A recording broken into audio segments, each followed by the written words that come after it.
요한복음 15장 1절에서 8절 말씀입니다. 나는 참 포도나무요 내 아버지는 농부라.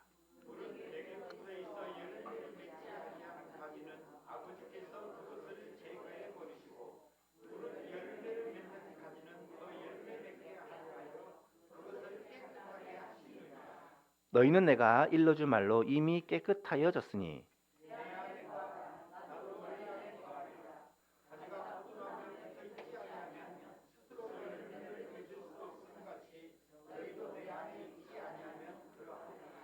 나는 포도나무요 너희는 가지라. 그가 내 안에 내가 그 안에 거하면 사람이 열매를 많이 맺나니 나를 떠나서는 너희가 아무것도 할 수 없음이라.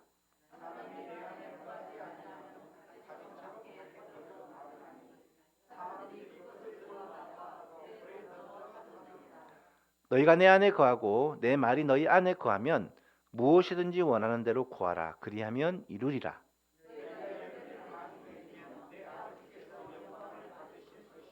너희는 내 제자가 되리라. 아멘. 오늘은 예배는 하나님과의 교제입니다 라는 제목으로 말씀을 드리려고 합니다. 지난주일에 우리는 예배는 하나님과의 만남입니다 라는 제목으로 말씀을 드렸죠. 우리가 3월과 4월에는 예배의 즐거움을 회복하라 라는 주제로 이 예배에 대하여 말씀을 생각해 보고 있습니다.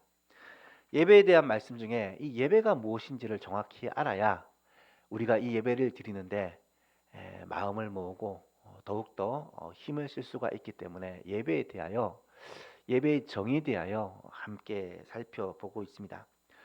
예배의 가장 간단한 정의는 하나님과의 만남이라고 여러 번 말씀을 드렸습니다. 피조물인 인간이 창조주 하나님을 만나는 것이고 구원을 받은 주의 백성이 우리를 구원하신 주를 만나는 것이 예배입니다. 하나님은 이 예배를 통해 우리에게 하나님이 우리에게 주시는 놀라운 구원과 회복과 복이 있고 우리는 하나님에게 찬양과 경배를 올려드리고 하나님의 그 이름에 감사를 올려드리고 또 헌금을 주께 올려드리고 또 기도를 합니다. 하나님은 우리에게 말씀을 주시고 복을 주시고 은혜를 주시고 하나님은 우리에게 가장 좋은 것을 예비하여 주십니다. 이렇게 하나님과 우리 사이에 주고받는 상호작용이 있는 시간이 예배다. 그래서 하나님과 만날 때 우리에게는 제일 복된 것이고 하나님도 영광을 받으시는 것이다 라고 말씀을 드렸습니다. 예배가 왜 이렇게 중요한 것인가? 지난 시간에 3가지 정도를 말씀을 드렸는데요. 하나님은 우리를 예배자로 만드셨고 또 예배자로 부르셨다. 예배자로 만드셨다는 말은 우리를 처음에 창조하실 때부터 목적이 예배 받으시기 위함이고 또 우리를 구속하셨을 때 우리로 하여금 다시금 예배자로 서기 위하여 우리에게 구원의 은혜를 베풀어 주셨다라고 말씀을 드렸습니다. 예배는 우리가 하나님을 만나는 유일한 방법이라고 말씀을 드렸습니다. 여러분 하나님과 우리가 처음에는 아주 친밀한 관계를 가지고 있었지만 죄로 말미암아 이 관계가 무너졌잖아요. 그래서 하나님 앞에 나아가려면 우리가 이 죄의 문제를 해결하지 않으면 하나님 앞에 나아갈 수가 없게 된 것입니다. 그래서 구약시대는 제사 제도를 통해 이 죄의 문제를 해결하고 하나님 앞에 나아가 예배를 드렸다면 오늘날에는 제사가 아니라 예수 그리스도의 보혈의 피, 공로를 의지하고 하나님 앞에 나아가서 하나님을 만나는 예배를 드리는 거죠. 그래서 오늘날 하나님을 만나는 가장 좋은 방법, 어쩌면 유일한 방법이 바로 예수 그리스도의 보혈을 의지하고 하나님 앞에 나아가 하나님을 만나고 교제하는 예배다. 물론 예배를 이 공적인 예배로만 한정하는 것은 아니고 성경은 우리의 모든 삶이 하나님께 드리는 예배다라고 말하고 있죠. 예배는 하나님을 만남으로 우리가 복을 받는 일이라고 말씀을 드렸습니다. 하나님께서는 구약 시대에도 내게 단을 쌓고 내 이름을 부르는 자들에게 복을 주시겠다라고 약속하셨는데, 오늘 우리들도 하나님께 예배할 때 하나님께서는 우리에게 은혜와 복을 주고 계신다라는 것을 우리가 경험할 수가 있습니다. 그렇다면 이렇게 좋은 예배, 중요한 예배, 복된 예배를 어떻게 드려야 될까? 세 가지를 말씀드렸습니다. 의무감이 아니라 감사함으로 드려야 된다.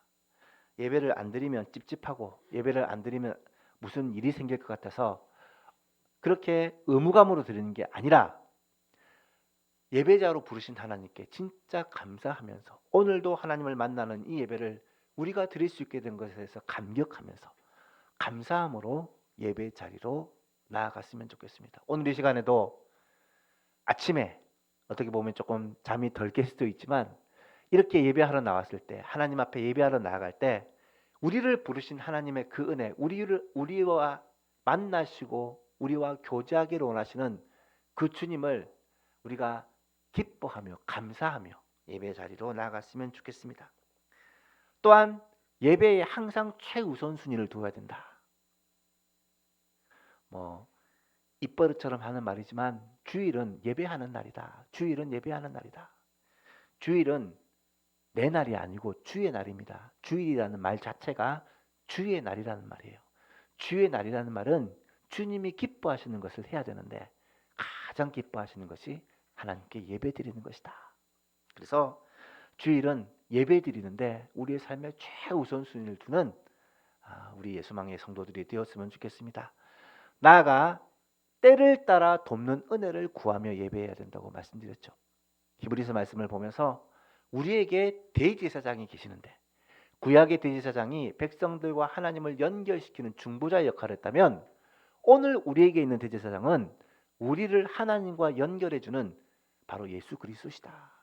그분이 우리의 대제사장이 되시기 때문에 그분은 우리의 연약함을 잘 아시고 우리의 그 시험을 예수님도 친히 다 겪으셨기 때문에 우리를 하나님 앞으로 인도하고 하나님께 우리를 온전히 드리는 예배를 할 수 있도록 도와주신다라고 말씀을 드렸습니다. 오늘도 예배할 때 예수 그리스도 그분의 중보를 따라 또 우리의 예배를 하나님이 받으시는 예배로 드릴 수 있도록 우리를 도우시는 성령 하나님의 도우심을 따라 중보자 되신 예수 그리스도, 중보자 되신 성령 하나님으로 말미암아 하나님께 온전한 예배, 하나님을 기쁘시게 하는 예배를 드리는 이 시간이 될 수 있기를 간절히 소원합니다.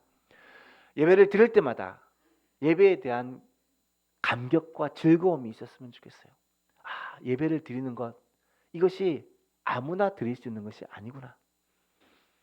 예배를 드릴 수 있는 것, 이것은 예배를 드리고 싶어도 못 드리는 사람들이 얼마나 많구나. 지금도 전쟁 중에 있는 나라에서 바로 우리 가까운 북녘 땅에 있는 성도들도 예배를 드리고 싶어도 드리지 못하는 사람들이 그렇게 많은데 오늘 우리는 이렇게 자유롭게 함께 모여 하나님을 찬양하고 예배할 수 있다는 것이 얼마나 감사한 일인지, 이 예배에 즐거움을 가지고 기쁨을 가지고 감격을 가지고 하나님 앞에 나아가 예배하는 오늘 이 시간이 되기를 간절히 바랍니다. 오늘은 예배에 또 하나의 정의를 좀 추가하려고 합니다. 하나님과의 만남이 예배라면 만나고 나서 하나님과 교제하는 것이 예배다. 다시 말하면 예배라고 할 때 하나님을 만나는 것이 예배지만 동시에 하나님을 만났을 때 뭐 하느냐? 하나님과 주고받는 교제를 누리는 시간이 예배 시간이다. 이것을 말씀드리고자 합니다. 그래서 예배는 조금 더 정확한 정의를 내리면 하나님과의 만남과 교제가 예배다라고 말할 수 있습니다. 제가 늘 입버릇처럼 해서 여러분 귀에 익숙한 말이겠지만 예배가 뭐냐? 하나님과 만남과 교제다. 오늘 이 시간에 하나님을 만난 여러분들이 하나님과 주고받는 교제를 통해 정말 우리가 하나님께 올려드리는 이 예배, 하나님이 우리에게 베푸시는 그 은혜 만끽하는 그런 복된 예배가 되기를 간절히 바랍니다. 여러분, 세상 사람들도요, 하나님을 모르는 사람들도요, 이방신을 섬기는 사람들도 예배를 드립니다. 그런데 그 사람들이 드리는 예배를 한번 잘 생각해 보십시오. 그 사람들이 예배를 드리는 목적이 뭡니까? 복받기 위해서 예배드리죠. 또 뭐 어떤 신을 두려워하여 화를 면하기 위해서, 신이 내리는 저주를 면하기 위해서 예배를 드립니다. 신을 달래는 거죠. 결국 그들의 목적은 하나님이 목적이 아니에요. 신이 목적이 아니에요. 자기를 위해 예배드리는 겁니다. 내가 복받기 위해, 내가 화를 면하기 위해, 내가 잘 되기 위해. 신을 잘 달래고 신을 잘 이렇게 추스리면 내가 복받고 내가 잘 된다라고 생각하며 예배를 드리는 거예요. 이 세상 사람들이 드리는 예배예요. 우상 숭배입니다. 하지만 우리가 하나님을 예배하는 것은 그것과는 전혀 다릅니다. 우리가 하나님을 예배하는 것은 복받기 위해서 예배하는 건 아니에요. 물론 하나님은 예배하는 자에게 복을 주신다고 말씀드렸어요. 그것은 예배하는 자에게 주시는 결과이지 목적이 아닙니다. 우리가 이 자리에 나와 하나님을 예배하는 것은 아버지 되신 하나님을 만나고 주와 교제하기 위해 나온 거지, 복받기 위해서, 잘되기 위해서, 마음 편하기 위해서 나온 거 아니잖아요. 우리의 주 되신 하나님을 예배하고 우리의 주 되신 하나님께 영광을 돌리고 우리의 주 되신 하나님의 그 은혜 가운데 살아가기 위해 우리는 이 자리에 나와 있는 거죠. 사실 하나님이 우리를 만드실 때부터 그 창조의 목적이 예배라고 제가 여러 번 말씀을 드렸습니다. 하나님은 우리를 지으실 때 예배하기 위해서 지으셨다는 거예요. 특별히 하나님께서 다른 모든 만물을 지으시고 나서 마지막으로 사람을 지으시고 사람을 만물의 대리자로 세우십니다. 하나님을 대리하는 자로 만물을 다스리고 정복하고 그들을 다스리는 자로 세우십니다. 그러면서 하나님은 이 사람과 서로 교제하기를 원하시는 거예요.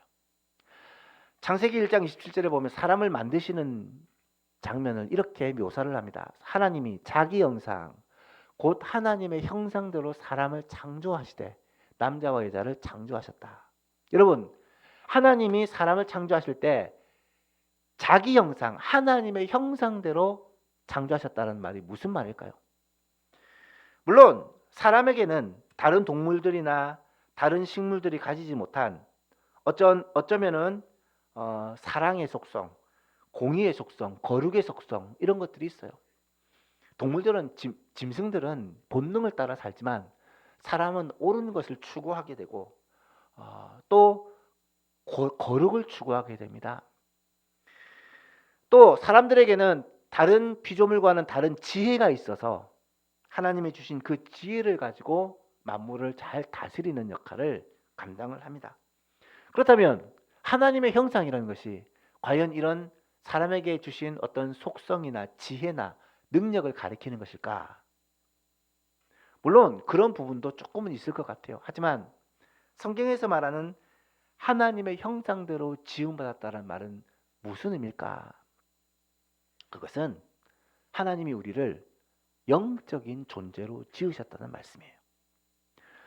2장 7절 말씀을 보면 알 수 있습니다. 여호와 하나님이 땅에 흙으로 사람을 지으시고 생기로 그 코에 불어넣으시니 사람이 생명이 되니라. 여러분, 짐승들도요, 동물들도요, 하나님이 흙으로 지으셨다라고 표현을 합니다. 하지만 유일하게 사람에게는요, 하나님이 흙으로 지으시고 그 다음에 뭘 하셨느냐? 생기를 그 코에 불어넣으셨다. 그러니까 사람이 생명이 되었다라고 기록하고 있는 거예요. 사람을 창조하실 때 다른 짐승들이나 다른 피조물과 다르게 창조하신 것이 하나님의 영을 우리에게 불어 넣어 주신 거예요. 생명이라는 단어가 영어로 living soul이라는 뜻입니다. 살아있는 영적인 존재라는 말이에요. 하나님이 우리를 영적인 존재로 만드셨다는 말입니다. 영적인 존재라는 말은 가장 쉽게 말하면 하나님과 교제하는 존재라는 말입니다. 하나님과 만나고 교제하는 존재로 사람을 지으셨어요. 하나님이 짐승과 교제하고 세상 만물과 교제하진 않아요. 짐승도 다스리고 식물도 다스리고 세상 만물을 다 다스리지만 하나님이 직접 만나고 교제하는 유일한 존재는 사람입니다. 왜? 영적인 존재이기 때문에. 다른 모든 피조물에는 영이 없는데 사람은 영이 살아있기 때문에 하나님과 만나고 교제할 수 있는 거예요. 에덴 동산에서 실제로 아담과 하와가 하나님과 교제하며 살잖아요. 대화하고 주고받고 하나님의 뜻을 알고 순종하고 하나님의 뜻대로 세상을 다스리는 이 만남과 교제가 흔히 있었던 곳이 에덴 동산이에요. 근데 문제가 뭡니까? 인간이 타락하고 하나님의 형상이 깨어집니다. 이것은 다른 말로 표현하면 영이 죽은 거예요. 영이.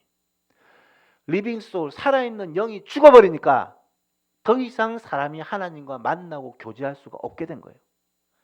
하나님과 만나고 교제할 수가 없게 된 인간, 가장 비참한 상태가 된 것이죠. 하나님께서 모든 만물을 다 만드신 후에 마지막으로 사람을 만드시면서 영적인 존재로 만드신 것은 하나님과 만나고 교제하는 존재로, 하나님의 파트너로, 어떻게 보면 하나님의 대리자로 사람을 세우셔서 모든 만물의 주관자로 삼으신 거예요. 그런데 그 사람이, 하나님의 파트너인 사람이 부려먹기 위한 종이 아니라 하나님과 의논하는 하나님의 자녀로 그렇게 지으신 사람이 하나님을 배반하고 죄를 짓고 나니까 이 영이 죽어버린 거예요. 하나님의 형상이 깨어져 버린 것입니다. 영이 죽고 나니까 더 이상 하나님과 만나고 교제하는 이 예배를 드릴 수가 없게 된 거예요. 에덴 동산에서는 아담과 하와가 하나님을 늘 만나고 교제했는데 범죄하고 나니까 이 에덴에서 쫓겨나고요. 하나님께 나아가려면 이 죄의 문제를 해결해야 되기 때문에 짐승을 잡아 피를 흘리며 하나님께 예배를 드릴 수밖에 없었다라는 말입니다. 하나님과 우리 사이에는 결코 건너지 못할 담이 생겼고 꽉 막힌 관계가 되어버린 거예요. 그런데 여러분, 하나님과 우리 사이에 이 꽉 막힌 담이 무너지는 사건이 있었죠. 하나님과 우리 사이에 이 견고한 담이 깨진 사건이 있습니다. 그게 뭡니까? 어떤 사건이죠?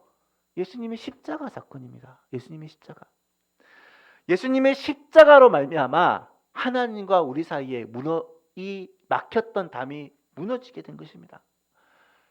하나님께 나아가는 이 지성소와 성소 사이의 휘장이 위로부터 아래에서 찢어진 것이 하나님과 우리 사이에 막혔던 담이 무너진 것을 상징적으로 보여주는 사건이었죠.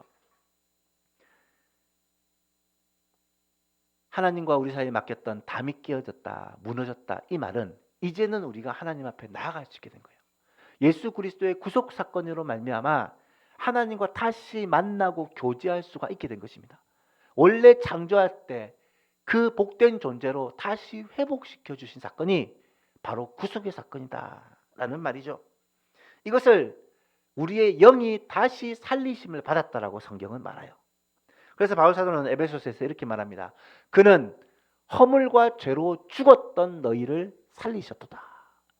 죽었던 너희를 살리셨다. 부활했다 이 말이 아니라 영이 죽어서 하나님께 나아갈 수 없는 존재였는데 다시 영이 살아서 하나님을 만나고 예배하는 존재가 된 거란 말이에요.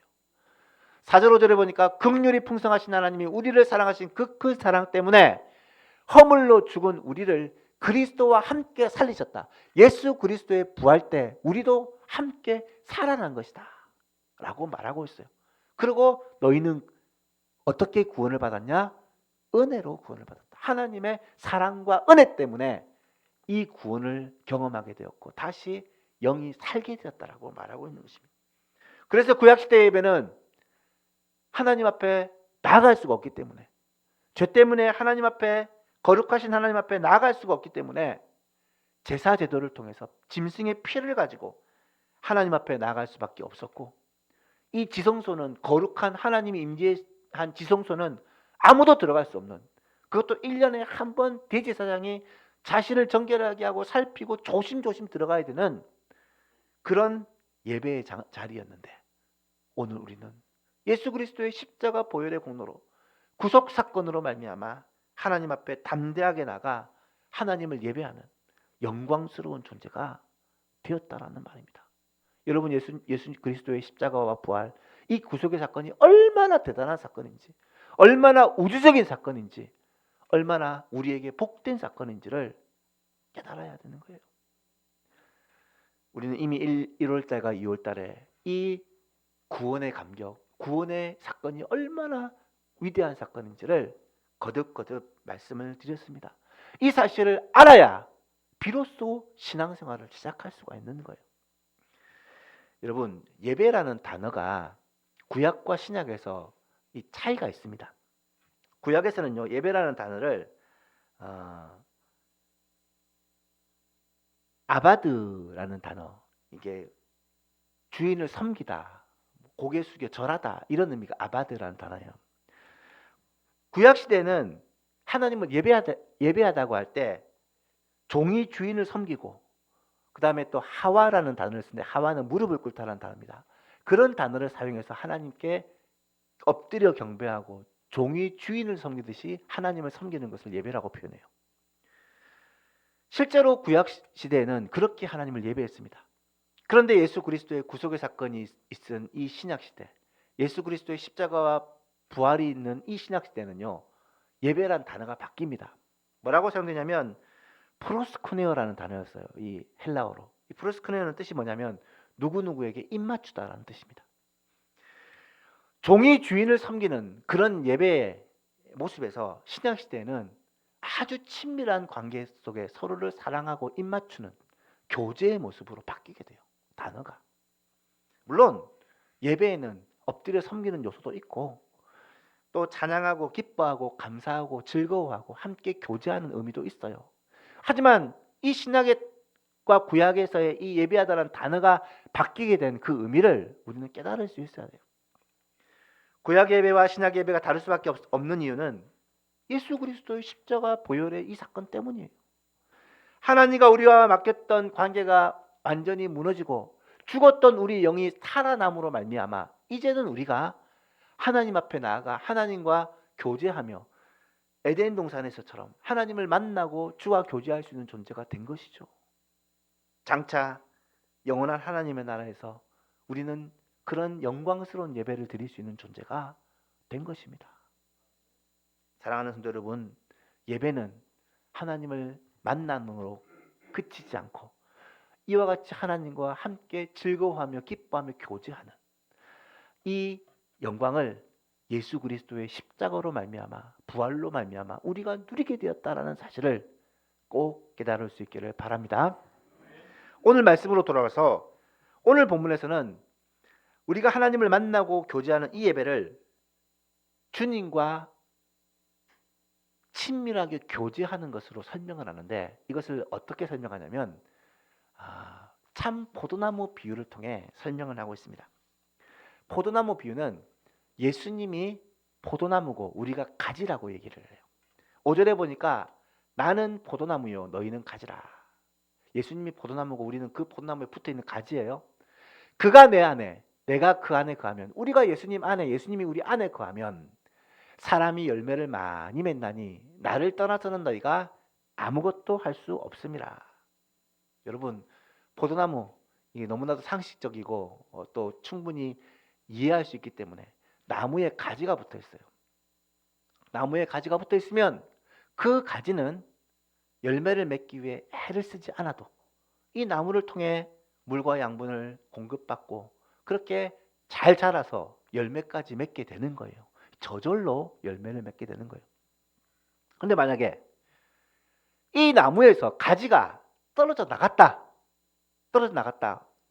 그러면 어떻게 돼요? 그 가지가 열매를 맺을 수 있나요? 그 가지가 잎사귀를 맺을 수 있나요?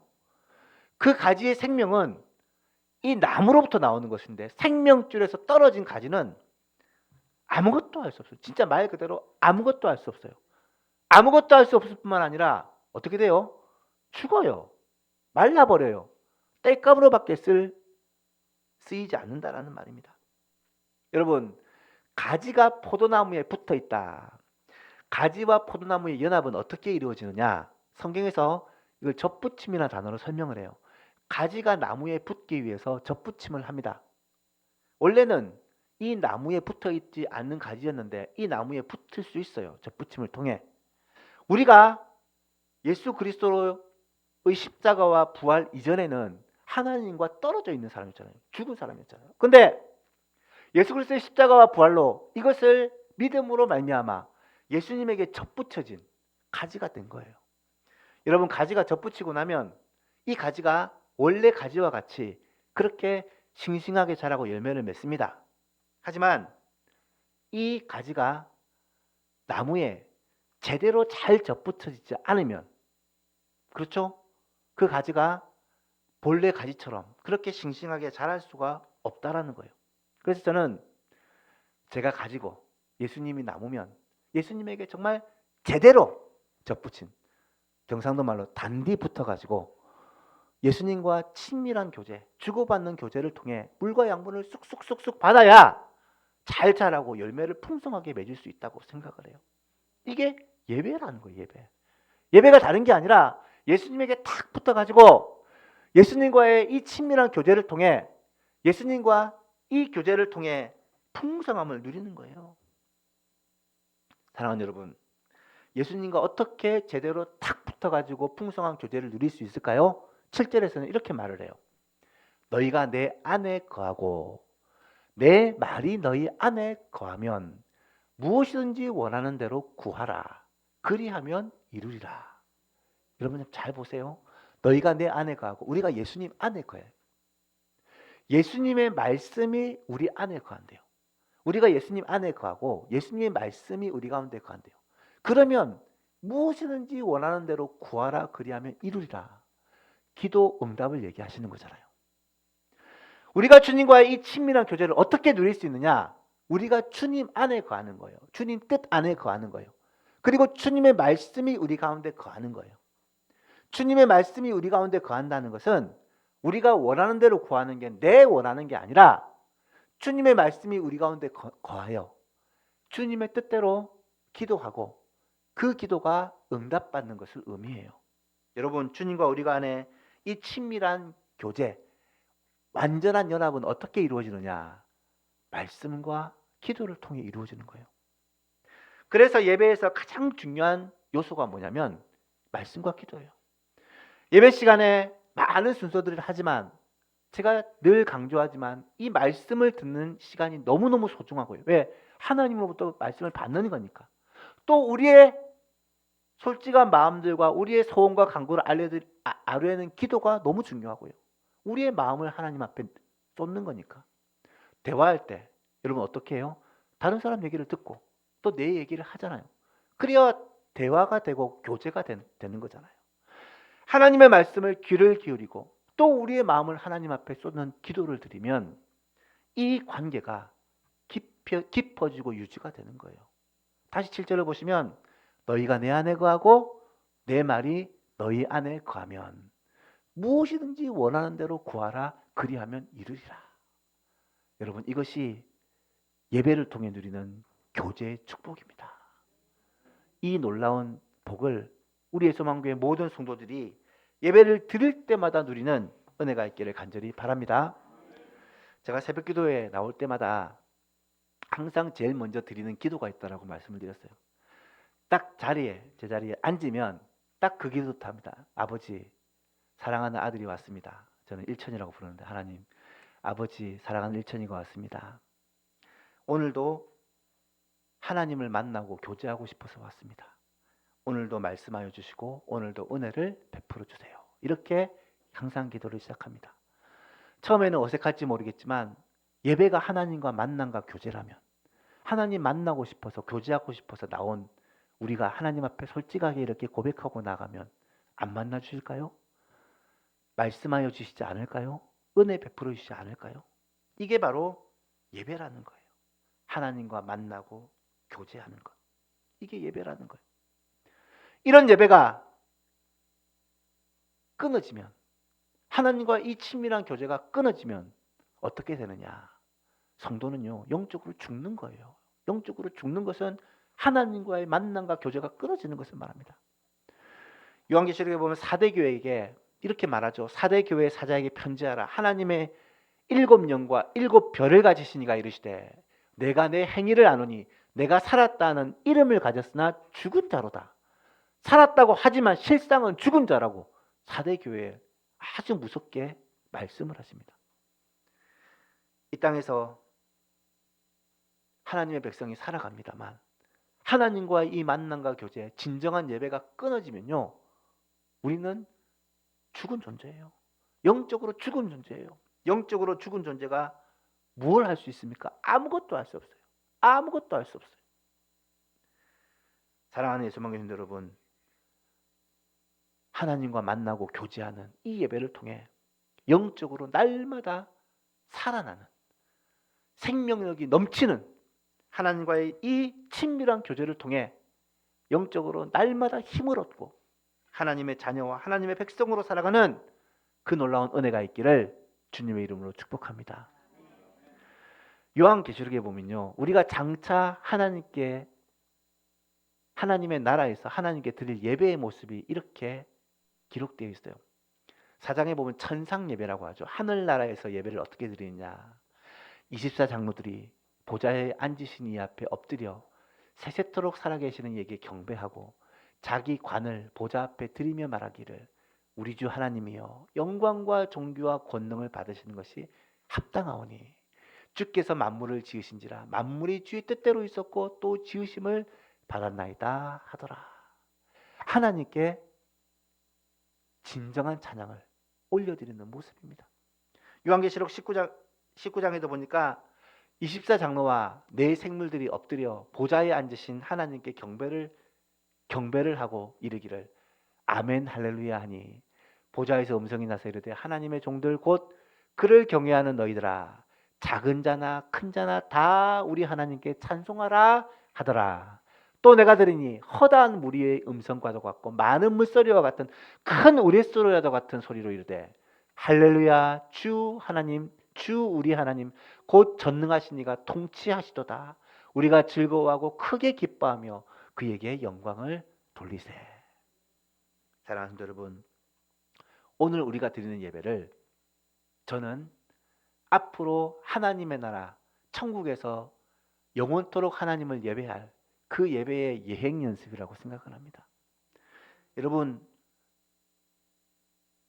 예수 그리스도의 십자가와 부활을 의지하고 하나님 앞에서 예배드리는 우리는요, 다시 에덴 동산에서 아담과 하와가 하나님과 만나고 교제하며 예배했는 그 순수한 예배를 드릴 수 있게 되었어요. 그것이 끝이 아니라요, 장차 하나님의 나라에서 영원토록 하나님과 사귀며 예배하는 그 영광스러운 예배를 우리는 이 땅에서 맛보고 누리는, 이것이 바로 오늘 우리가 드리는 예배라고 저는 확신을 합니다. 사랑하는 예수만 교신 여러분, 예배를 드릴 때마다 우리가 드리는 이 예배가 하나님이 기뻐 받으시는 영광스러운 예배라는 사실을 꼭 기억하시고 우리가 하나님을 만나고 주와 교제하는 가장 복된 시간, 이 시간이야말로 정말 하나님이 우리와 가운데 임재하시고 함께 하시고 우리의 이 예배를 기쁘게 받으시고 우리에게 은혜와 복을 주시는 이 영광스러운 예배라는 사실을 꼭 기억하시고 즐거움으로 기쁨으로 감사함으로 예배하는 저와 여러분 될 수 있기를 간절히 바랍니다. 말씀을 맺고자 합니다. 제가 어린 시절에 부산 마산에서 그렇게 자랐습니다. 근데 이게 명절 때가 되면 할아버지가 계시는 전라도 광주로 그렇게 명절을 쇠러 갔어요. 부산 마산에서 광주까지 그때는 도로가 좋지 않았기 때문에 한 5시간, 6시간이 걸렸는데 가면서 차가 거의 없어요. 그때만 해도 동쪽과 이 서쪽의 교류가 거의 없었을 때라서 차가 거의 없어요. 아버지가 운전을 해가지고 가시는데 물론 아버지가 운전을 늦게 배우셔가지고 잘 못하셨어요. 그래서 막 불안불안하게 운전을 하시지만 운전을 해 가시는데 너무 기뻐하시고 콧노래를 부르고 즐거워하며 그렇게 명절을 새러 할아버지 집에 가는 거예요.